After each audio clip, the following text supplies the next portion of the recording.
Ahora, la segunda parte de este video, que sería, por así decirlo, la solución, que abarcará dos temáticas. Primero, las posibles recomendaciones estratégicas que Ucrania podría usar para resultar el vencedor en el conflicto. Y es que, de nuevo, para este apartado, se escogió a Ucrania como posible vencedor, pues al momento de grabación, edición y recolección de información para este video, es quien tiene todas las posibles luces de ganar. También hay que resaltar que, obviando en lo posible el hecho de que Rusia haga uso de su arsenal nuclear, aunque estas últimas semanas ha hecho una amenaza con este armamento. Y es que, aparte de algunas apreciaciones realizadas anteriormente en la opinión del conflicto actual, se proponen dos movimientos generales y pacíficos para Ucrania que podrían hacer mayor presión a su rival ruso. Y por esa misma razón, no se tomará en consideración estrategias bélicas como un posible préstamo de armamento nuclear o un ataque a las centrales eléctricas e hidráulicas rusas, como se hizo en contra de Ucrania. Además que de nuevo se reitera que un posible ataque nuclear de parte de Rusia hacia Ucrania no sería lo más inteligente, debido a que irradiaría, por así decirlo, todo el territorio que pretendía abarcar y conseguir y ganar, lo que en términos económicos le costaría demasiado y representaría una pérdida en lugar de una ganancia. Además, también hay que recordar el accidente de Chernóbil y cómo esta radiación causó daños en el territorio e incluso casi existe un riesgo de contaminar todo el agua del mundo. Pero bueno, en primera instancia, podría volver a recurrir a la petición realizada a principios de la contienda sobre la expulsión de Rusia en el sistema SWIFT, que no estaba descartada del todo. Y es que, a pesar de que algunos bancos rusos ya han sido excluidos del mismo sistema, las consecuencias aumentarían en mayor forma, de una manera obviamente negativa, a Rusia si se le excluyese totalmente, y además que tampoco se les permita hacer negocios en dólares. Y para reforzar este punto, el experto en comercio Hinz del Instituto de Economía Mundial de Kiel expresa dichas consecuencias de la siguiente manera: creo que sería el arma más fuerte, sobre todo la desvinculación del dólar o del sistema SWIFT. Eso también llevaría directamente a distorsiones masivas en Rusia. Ese es precisamente el efecto de la desvinculación de SWIFT. Ya tenemos experiencia en esto. Se puede ver lo que ocurrió en Irán, donde se produjo una crisis económica masiva. Al mismo tiempo, por supuesto, no todos los países dependen de este sistema. Y en el caso de Irán, por ejemplo, se puede ver que las relaciones económicas de Irán se han desplazado claramente hacia China, hacia India, es decir, hacia socios que no toman parte en estas sanciones. La otra estrategia, en segundo lugar, sería la de sacar provecho de sus simpatizantes, vecinos e incluso de agentes neutrales, dadas las acciones que ha realizado Rusia en las últimas semanas, específicamente destacando la movilización de soldados rusos a Bielorrusia, la implicación de Irán en el conflicto, los bombardeos del 10 de octubre realizados en horas pico, es decir, 8 o 9 de la mañana, dentro de Ucrania por parte de los rusos,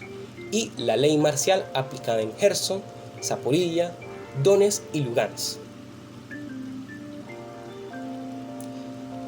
El tercer punto mencionado en específico ha hecho que sus dos principales socios se pronuncien de una forma indirecta para señalar dichas acciones como terribles. Pues, por ejemplo, el gobierno de la India lanzó el siguiente comunicado dejando entre líneas un posible distanciamiento de Rusia.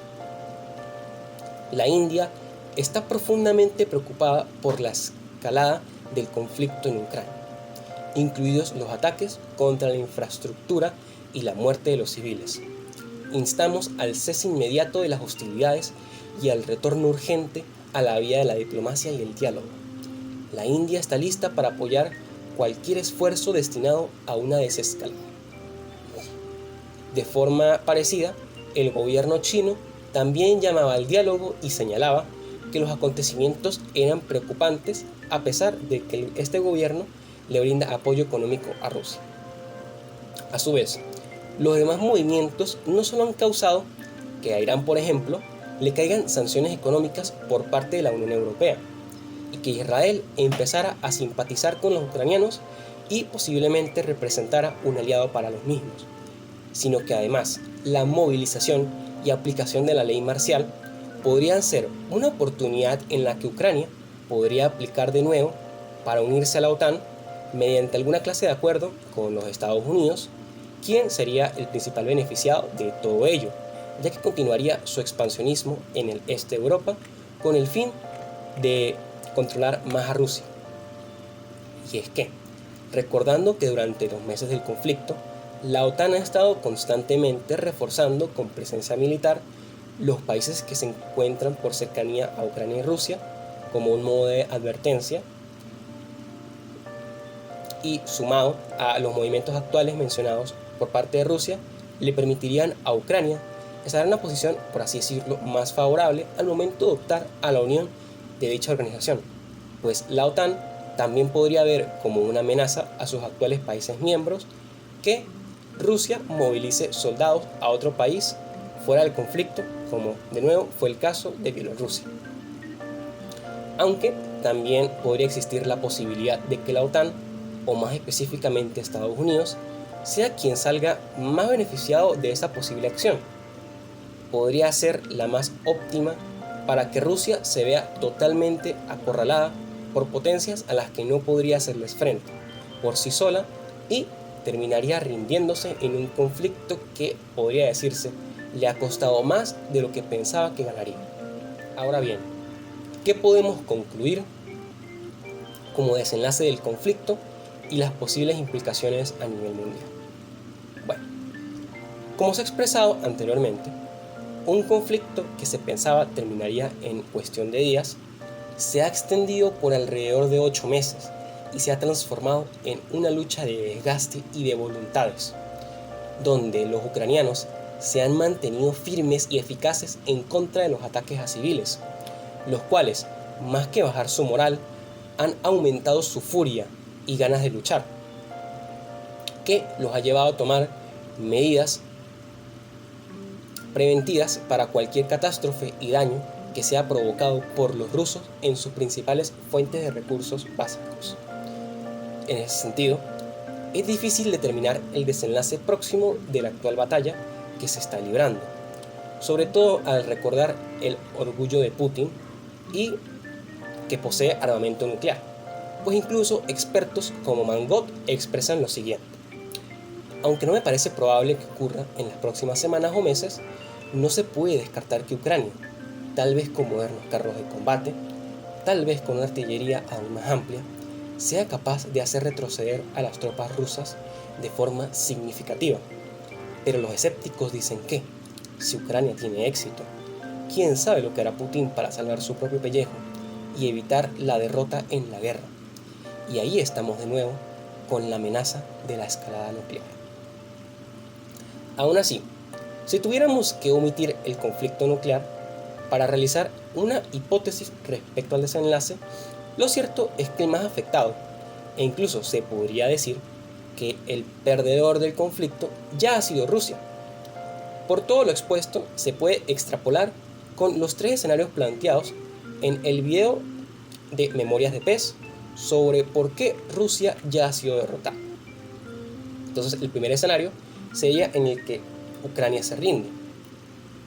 Si esto pasara, las sanciones internacionales se mantendrían en Rusia y el país habría acumulado decenas de miles de bajas, por lo que realizar una operación militar, un gobierno títere o una ocupación parcial a largo plazo sería ineficiente y perjudicaría aún más la economía de Rusia, pues dicho movimiento, cualquiera de los 3, requeriría de dinero que difícilmente podría recuperar con todas las trabas que ha pasado y todo lo que ha invertido en esta guerra,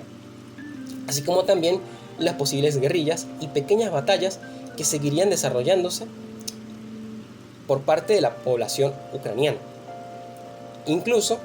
esta opción podría dar paso a un posible golpe de Estado eventual con el que tal vez Rusia no tendría cómo responder. El segundo escenario es que Ucrania acepta condiciones. Las peticiones en este escenario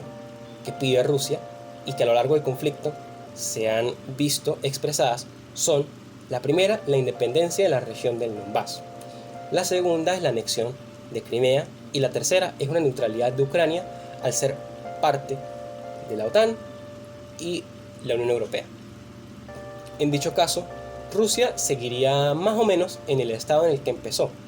No se llevaría nada significativamente importante de una forma positiva, habiendo recibido fuertes sanciones internacionales y habiendo mandado a morir miles de soldados mal preparados y atacando a civiles inocentes, lo que incluso podría desembocar en un descontento social en Rusia que, como vimos anteriormente, ya se ha ido manifestando por parte de los soldados rusos. Y el tercero es que Rusia se rinde. En ese caso, dicho país realmente no podría negociar mucho a su favor, pues significaría entonces que este país perdería su estatus como una gran potencia ante el mundo al haber cedido a un país que se consideraba pequeño y que tenía considerablemente menos recursos en un principio para el conflicto, pero podría librarse de las sanciones económicas y de una posible caída en su economía. El rublo podría volver a aumentar su valor y menos vías serían usadas como carne de cañón. Aún así, esto podría terminar en una posible destitución del presidente Putin que, de una forma incierta, podría ser tanto positivo como negativo. Asimismo, mencionadas las importantes consecuencias que afectarían principalmente a Rusia,